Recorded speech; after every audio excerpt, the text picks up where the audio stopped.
Welcome back everyone to another tutorial for the Horizon Forbidden West game.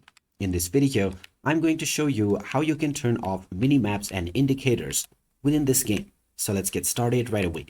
Now when you first begin your game on Horizon Forbidden West, you will be asked to choose whether you would like to enable your HUD that will show you various indicators within the map, or to have it turned off so that the game feels more immersive.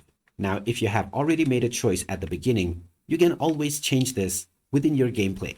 Just press the pause button and now go into settings.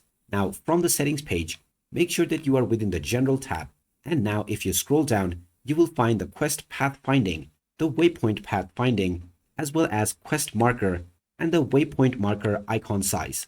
You can set these to explorer mode if you wish to turn these off, and you will not see any notification within your minimap that will guide you to your objective. Alternatively, you also have the option to decrease or increase the size of these icons. You can choose to have them at a larger size than normal, which will make your gameplay experience a little easier. Once you have made your changes, you can go back and your changes will be saved. And after this point on, you will not see any notification or indicator that will show you where you are supposed to go or what object you are supposed to interact with.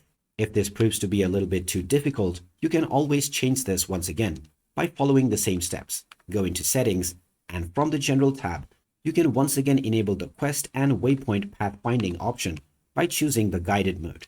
So there you have it. That is how easy it is to turn off indicators of your objective on the Horizon Forbidden West game. If you find this video helpful, make sure to hit that like button and subscribe for more helpful tips and tutorials.